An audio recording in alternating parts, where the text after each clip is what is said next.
नमस्कार, बहुत स्वागत है आप सभी का अपना उत्तर प्रदेश में और मैं हूं आपके साथ चेतन पाठक। खबरों की शुरुआत करेंगे बड़ी खबर लखनऊ से। इस वक्त की बड़ी खबर आपको बता दें, यूपी निकाय चुनाव को सुप्रीम कोर्ट से मिली हरी झंडी। ओबीसी आरक्षण के साथ निकाय चुनाव की इजाजत दे दी गई है। सुप्रीम कोर्ट ने ओबीसी आयोग की रिपोर्ट को स्वीकार किया है। सुप्रीम कोर्ट ने यूपी सरकार को दी थी इजाजत 2 दिन में निकाय चुनाव का नोटिफिकेशन जारी करें। निकाय चुनाव को लेकर सीएम योगी ने किया ट्वीट, चुनाव कराने का आदेश स्वागत योग्य, ये सीएम ने ट्वीट कर कहा है। सरकार समय पर चुनाव कराने के लिए प्रतिबद्ध है। तमाम बातें यहां पर सीएम योगी की तरफ से ट्वीट कर कह दी गई हैं। तो ये बड़ी खबर है, ओबीसी आरक्षण को लेकर स्वीकार कर लिया गया है सुप्रीम कोर्ट की तरफ से और अब सीएम योगी ने भी ट्वीट कर कहा है कि समय पर चुनाव करवाने के लिए सरकार प्रतिबद्ध है।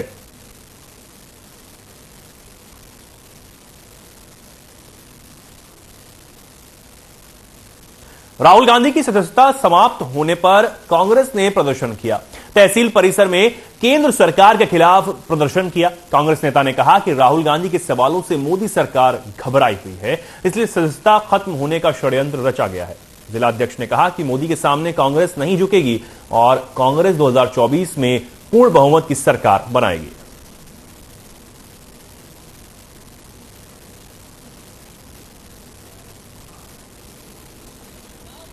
खिलाफ जो भारतीय जनता पार्टी की सरकार षड्यंत्र रच करके जो उनकी सदस्यता समाप्त की है, उसके खिलाफ हम लोग शांति सत्याग्रह की रूपरेखा में बैठे हैं। हम समस्त कांग्रेस जन भारतीय जनता पार्टी की जो कूटनीतियां हैं, जो झूठ है, जो उनका विचार करेंगे। इस संबंध में हम लोग शांति सत्याग्रह की शुरुआत। राहुल को साइड में करने का मतलब क्या है?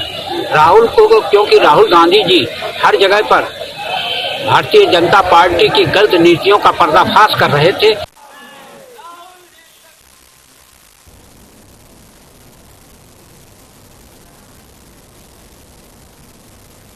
रायबरेली से लापता सारस को कानपुर चिड़ियाघर लाया गया, जहां वन्य जीव अस्पताल में चिकित्सकों ने उसकी जांच की। बताया जा रहा है कि सारस पूरी तरह स्वस्थ है और खाने पीने में उसे दाना और मछलियां दी जा रही हैं। फिलहाल उसे 15 दिनों के लिए एकांतवास में रखा गया है। आपको बता दें कि यह सारस उस समय चर्चा में आया था जब अमेठी निवासी आरव के साथ उसकी दोस्ती के किस्से इंटरनेट और सोशल मीडिया पर जमकर वायरल हुए थे। उसके बाद यूपी के इस राजकीय पक्षी को संरक्षित करने के लिए आरव से अलग करके पक्षी विहार में छोड़ दिया गया था, लेकिन 2 दिनों बाद ही सारस वहां से निकल भागा और भटक गया था। सारस एक गांव पहुंच गया, जिसके बाद ग्रामीणों की सूचना पर वन विभाग की टीम उसको कानपुर चिड़ियाघर ले गई थी।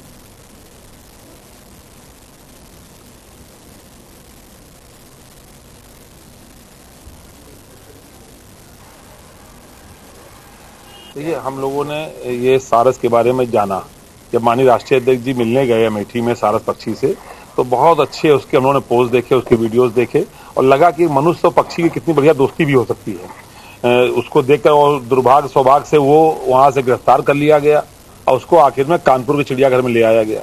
जो समाचार पत्रों आपके चैनलों के माध्यम से जाना कि वो भोजन नहीं कर रहा है, वो यहाँ की व्यवस्था के अनुरूप ढल नहीं पा रहा।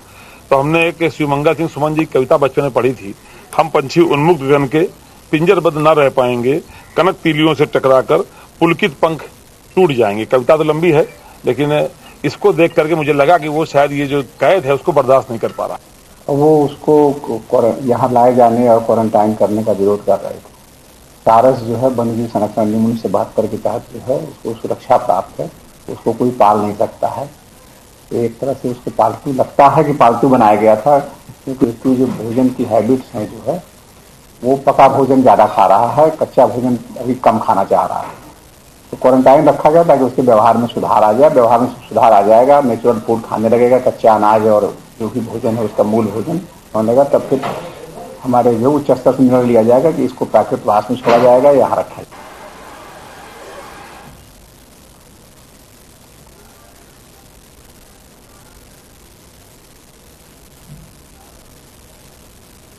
और अब बड़ी खबर आपको बता रहे हैं, आगरा से जेल मंत्री का बयान। अतीक अहमद पर बोले जेल मंत्री, हाई सिक्योरिटी में अतीक को लाया गया। जेल में हाई सिक्योरिटी बैरक की तैयारी की गई, सीसीटीवी की व्यवस्था भी की गई है, ये जेल मंत्री ने यहां पर कहा है। बॉडी वार्म कैमरे की व्यवस्था भी यहां पर की गई है। बीजेपी सरकार ने माफियाओं की कमर तोड़ने का काम किया है। तमाम बातें यहां पर जेल मंत्री ने कही हैं।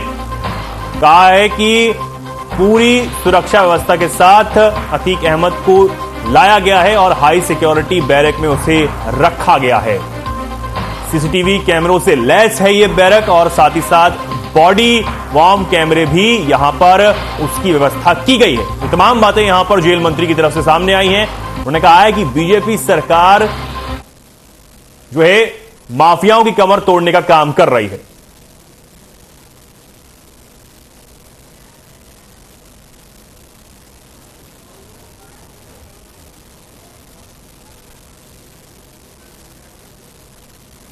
कल से ही हमने पूरी व्यवस्था करके रखी है। हाई सिक्योरिटी बैरक हमने तैयार कर रखी है, अलग से एक बैरक, और वहाँ पूरी सीसीटीवी कैमरे की व्यवस्था हमने की है, बॉडी वॉर्म कैमरे की व्यवस्था हमने की है। हमने वहाँ पूरी बात करके रखी है और डीआईजी को हमने कल से वहाँ भेजा हुआ है। हम लोग पूरी तरह तैयार है। अगर आज पुलिस विभाग जेल में रखना चाहेगा तो हमारी पूरी तैयारी है, और कल जब पेशी होगी कोर्ट में और कोर्ट अगर यहाँ रखने का निर्देश कोर्ट का होता है तो भी हम पूरी तरह से तैयार हैं और हम लोग रखेंगे। कल से ही हमने पूरी अतीक अहमद को लेकर जा रही पुलिस काफिला के सामने अचानक गाय आ गई, जिससे गाय की मौके पर ही मौत हो गई। बता दें कि जैसे ही खराई चेकपोस्ट से होकर पुलिस काफिला गुजर रहा था तो पुलिस वैन के सामने एक गाय आ गई। ये गाय अतीक अहमद की वैन से टकरा गई, जिससे गाय की मौके पर ही दर्दनाक मौत हो गई।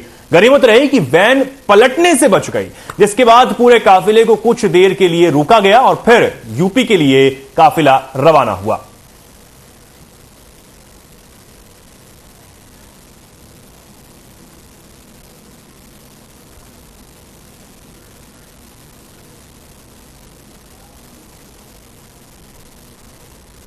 सरकारी स्कूल के बच्चों के चेहरे पर मुस्कान लाने के लिए बीजेपी विधायक सुरेंद्र मैथानी ने उन्हें गोद लिया। वे उनके विकास और कल्याण के लिए प्रयासरत हैं। इसी कड़ी में शास्त्री नगर के कक्षा 5 तक के विद्यार्थियों को सुरेंद्र मैथानी ने गोद लिया है। साथ ही नवरात्र के मौके पर मोती झील स्थित जूते वाले पार्क में भ्रमण और कन्या भोज भी किया। इस मौके पर बच्चे काफी खुश नजर आए। वहीं विधायक सुरेंद्र मैथानी भी बच्चों के साथ बच्चा बनकर पिकनिक का आनंद लेते हुए दिखाई दिए।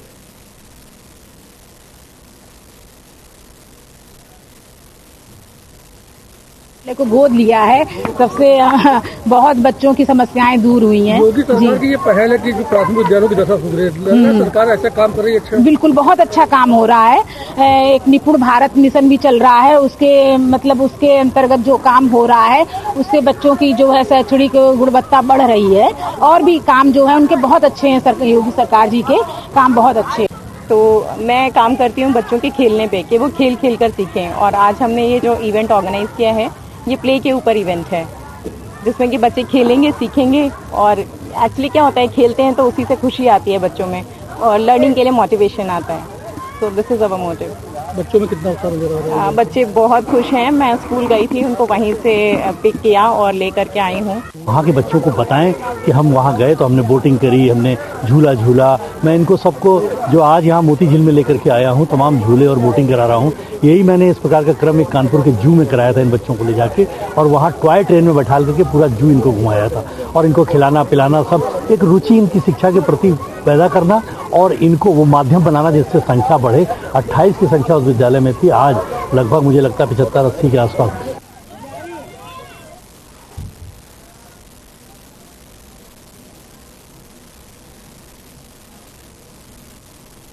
और अब बड़ी खबर आपको बता दें, प्रयागराज से इस वक्त की बड़ी खबर है। नैनी जेल माफिया अतीक अहमद पहुंच चुका है। भारी सुरक्षा में उसे रखा गया है। मंगलवार को प्रयागराज कोर्ट में अब अतीक अहमद की पेशी होनी है। ये बड़ी खबर है। गुजरात से चला प्रयागराज पुलिस का काफिला अब गुजरात से चला काफिला प्रयागराज पहुंच चुका है, और अब नैनी जेल माफिया अतीक अहमद को यहां पर रखा गया है। हाई सिक्योरिटी बैरक में रखा गया है। सुरक्षा व्यवस्था यहां चाक चौबंद है, और सीसीटीवी कैमरों से यह लेस बैरक बताया जा रहा है जहां पर अतीक अहमद को रखा गया है। यह बड़ी खबर है। गुजरात से माफिया अतीक अहमद को प्रयागराज पुलिस अब लेकर नैनी जेल पहुंच चुकी है, और उसे यहां पर रखा जाएगा जहां अब पेशी उसकी होगी कोर्ट में। ये बड़ी खबर है माफिया अतीक अहमद से जुड़ी। प्रयागराज नैनी जेल वो अब पहुंच चुका है और हाई सिक्योरिटी बैरक में उसे रखा गया है। अब इसी के साथ मंगलवार को कोर्ट में उसे पेश भी किया जाएगा।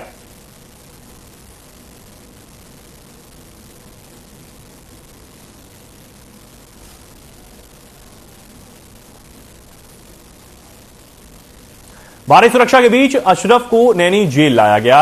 अतीक अहमद और उसके भाई अशरफ को हाई सिक्योरिटी बैरक में रखा गया है।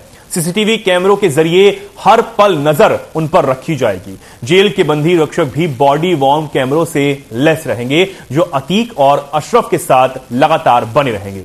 अशरफ को अलग बैरक में रखा जाएगा। इन दोनों भाइयों को मंगलवार को 11 बजे एमपी एमएलए कोर्ट में पेश किया जाना है, जहां उमेश पाल अपहरण हत्याकांड में फैसला सुनाया जाएगा। अशरफ को सोमवार सुबह बरेली जेल से प्रयागराज की नैनी जेल लाया गया। पुलिस की वैन बिना रुके शाम करीब 5 बजे नैनी जेल पहुंच गई। इसी जेल में उसका भाई अतीक अहमद भी कुछ देर पहले भी नैनी जेल में पहुंच चुका है। उसे हाई सिक्योरिटी जेल में रखा गया है।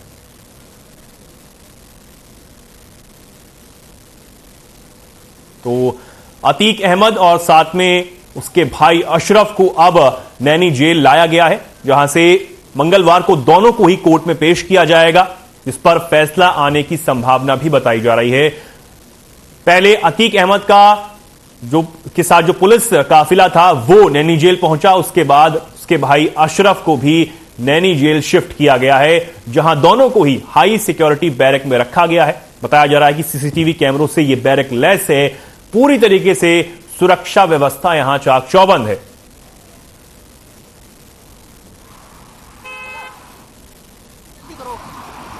भाई लगा है, जल्दी करो।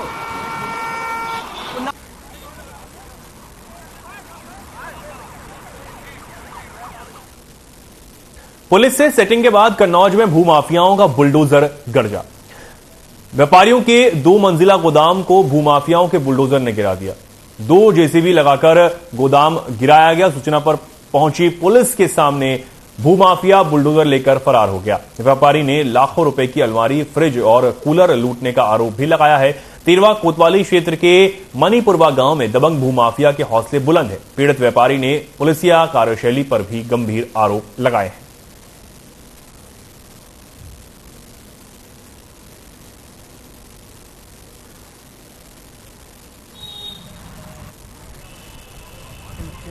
मणिपुरवा में मेन रोड पे हमारी गोदाम बनी हुई थी। गोदाम में 40 कूलर था, 30 अलमारी थी, 5 फ्रिज थे।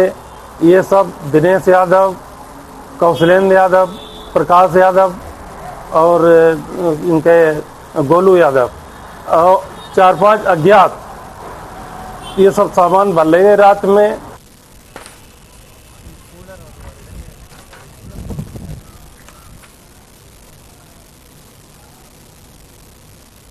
और अब बड़ी खबर कानपुर से। दरोगा जुगल किशोर पर गंभीर आरोप लगे हैं।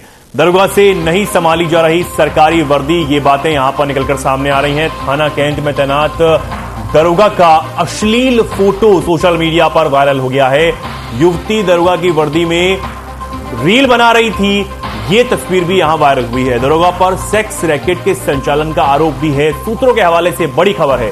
कानपुर नगर निगम नगर में करवा रहा संचालन, ये सूत्रों के हवाले से बड़ी खबर निकलकर सामने आ रही है। दरोगा देह व्यापार का धंधा यहां पर चला रहा था, ये सूत्रों के हवाले से खबर है। तस्वीर, अश्लील तस्वीर यहां पर एक दरोगा की वायरल हुई है। बताया जा रहा है कि जो युवती उसके साथ है उसने दरोगा की यूनिफॉर्म पहनकर उसमें रील बनाई और कई तस्वीरें भी खिंचवाई हैं, जो अब सोशल मीडिया पर धड़ल्ले से वायरल हो रही हैं।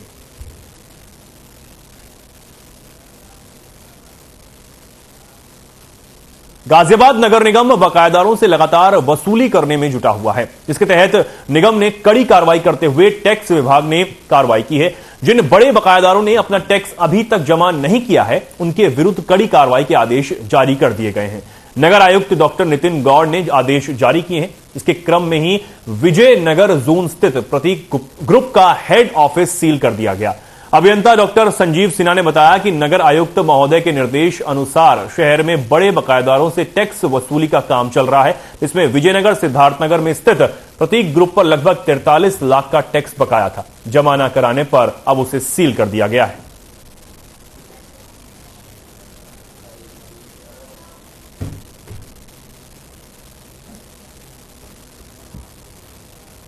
पुलिस उप महानिरीक्षक शलभ माथुर बिजनौर पहुंचे और पुलिस कार्यालयों पर वार्षिक निरीक्षण किया। शलभ माथुर के बिजनौर पहुंचने पर क्वार्टर गार्ड पर सलामी ली और पुलिस लाइन स्थित कई इकाइयों का निरीक्षण कर संबंधित अधिकारियों को निर्देशित किया गया। डीआईजी शलभ माथुर ने पुलिस लाइन सभागार कक्ष में पुलिस पेंशनर के साथ गोष्ठी कर उनकी समस्याओं के निस्तारण के लिए संबंधित अधिकारियों को निर्देश जारी किए। इस दौरान पुलिस अधीक्षक नीरज कुमार और अपर पुलिस अधीक्षक प्रवीण रंजन सिंह सहित अन्य अधिकारी मौजूद रहे।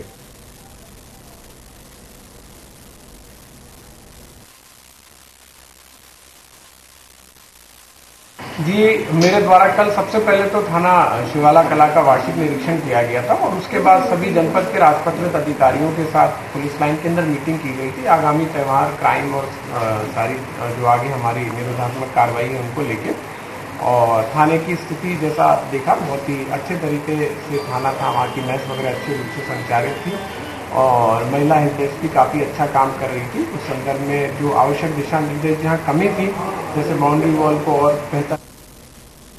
और बड़ी खबर आपको सीतापुर से बता देते हैं। रिहायशी इलाके में हो रही अवैध रिफिलिंग, कार में भरी जाती है घरेलू सिलेंडर की गैस। हादसों में सबक नहीं ले रहा है प्रशासन। 48 घंटे पहले रिफिलिंग के दौरान लगी थी आग। अवैध रिफिलिंग का वीडियो सोशल मीडिया पर अब जमकर वायरल भी हो रहा है। थाना रामकोट इलाके के श्रीनगर कॉलोनी का यह पूरा मामला है, जहां पर अवैध तरीके से घरेलू सिलेंडर में रिफिलिंग की जा रही है, जिसका वीडियो अब सोशल मीडिया पर जमकर वायरल हो रहा है। आपको बता दें, हादसों से भी प्रशासन नहीं यहां पर सबक लेता हुआ नजर आ रहा है। 48 घंटे पहले ही एक बड़ा हादसा देखने को मिला था, उसके बाद एक बार फिर इसी तरीके का एक वीडियो सोशल मीडिया पर जमकर वायरल हो रहा है, जिसमें साफ देखा जा सकता है कि एक यहां पर शख्स जो है वो रिफिलिंग करवाता हुआ नजर आ रहा है। घरेलू सिलेंडर जो है वो कार में लगाता है और रिफिलिंग करता है। ये तस्वीरें आप देख सकते हैं, सीतापुर की तस्वीरें हैं।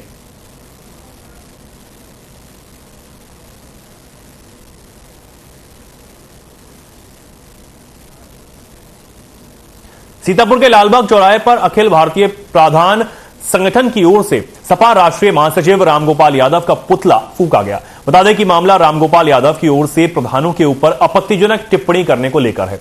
इसी से नाराज प्रधान संगठन ने रामगोपाल यादव का पुतला फूंककर अपनी नाराजगी व्यक्त की।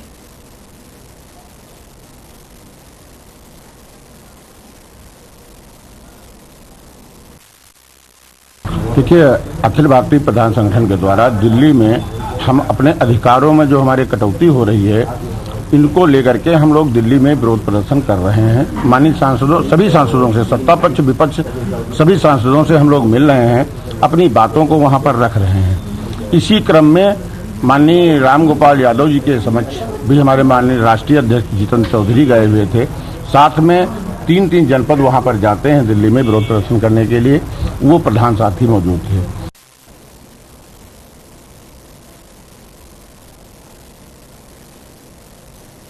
शहर के प्रमुख पाश बाजार नवीन मार्केट में दबंग कांग्रेस पार्षद ने दुकान पर कब्जा किया हुआ है। पीड़ित महिला ने पुलिस कमिश्नर को एक प्रार्थना पत्र देकर न्याय की गुहार लगाई है और यह आरोप लगाया है।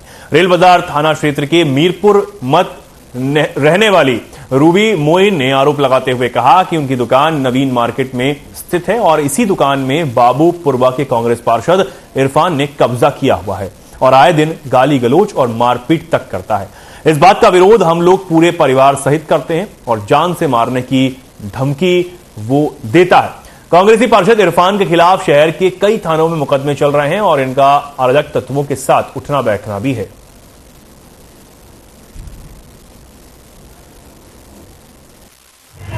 कमिश्नर ऑफिस में आए हैं। मेरे नवीन मार्केट में मेरे हस्बैंड की शॉप थी, जिसपे पूर्व पार्षद इरफान बाबू पुरवा के रहने वाले उन्होंने कब्जा किया है, जिसकी हमने शिकायत 1076-1090 पे की थी। पुलिस ने आके मेरा ताले डलवाए लेकिन हमको कल सूचना फिर से मिली है कि उन्होंने ताले तोड़ दिए हैं, जिसके लिए हम यहाँ पे कमिश्नर साहब से मिलने आए हैं ताकि हमको न्याय मिल सके और हमारा मतलब जो न्यायालय फैसला करे हम उस पर विचार देना। कुशीनगर पुलिस इन दिनों एक्शन मोड में है। गौवध के मुकदमे में वांछित 15,000 रुपए का इनामिया अभियुक्त 2 किलो 900 ग्राम अवैध गांजे के साथ पुलिस ने उसे गिरफ्तार किया। बरामद गांजे की कीमत लगभग 58,000 रुपए बताई जा रही है। कुशीनगर जनपद के थाना तुर्कपट्टी पुलिस की टीम ने सिरपत खाड़ रोड पर स्थित ईंट भट्टे के पास से उसे गिरफ्तार किया है।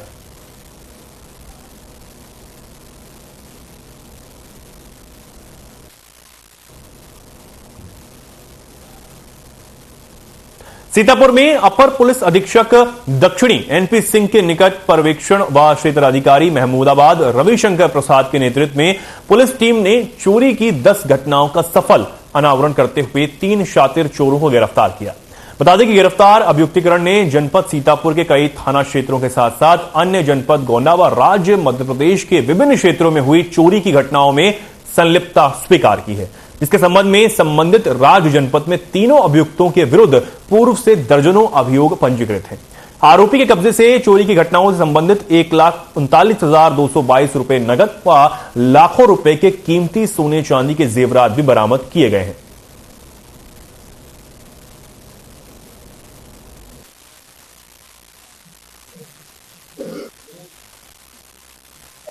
घरों में एक बड़ी चोरी हुई थी, इसको देखते हुए एसपी सीतापुर महोदय ने सीओ महमूदाबाद सीतापुर के नेतृत्व में एक टीम गठन किया था और एक बहुत अच्छा वर्क किया गया है। इसमें कुल 3 चोर अभी गिरफ्तार हुए हैं। उनके नाम क्रमशः मनीष, कमलेश और मिथिलेश है। अभी 3 इसमें चोर फरार हो गए हैं। लखनऊ में शिक्षक अभ्यर्थियों ने सहायक शिक्षक भर्ती में आरक्षण घोटाले में जांच की मांग को लेकर प्रदर्शन किया।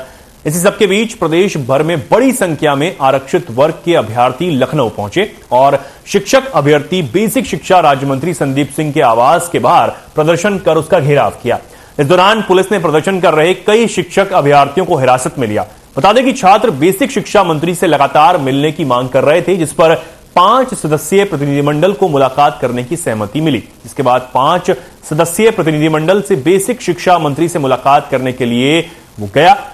मंत्री संदीप सिंह ने 5 सदस्यीय डेलीगेशन से मुलाकात की। मुलाकात के बाद मंत्री ने डेलीगेशन को जांच का आश्वासन दिया है। बेसिक शिक्षा मंत्री ने अभ्यर्थियों से 20 दिनों का समय भी मांगा है। मंत्री के आश्वासन के बाद अभ्यर्थियों ने अपना धरना प्रदर्शन खत्म कर दिया।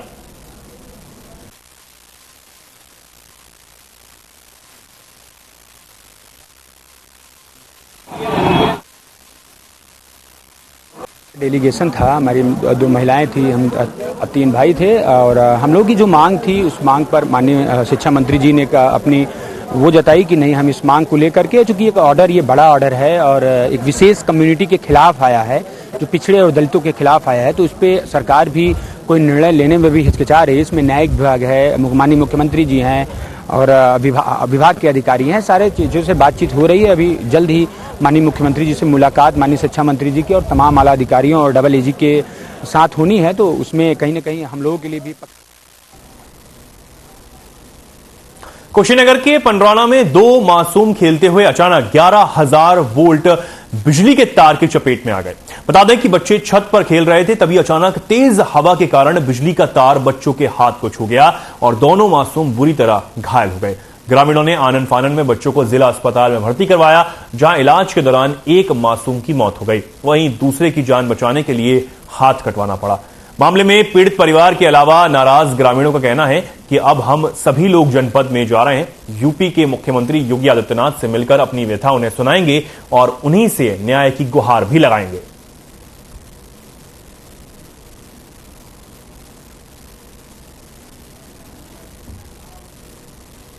खबरों में फिलहाल के लिए इतना ही। नमस्कार।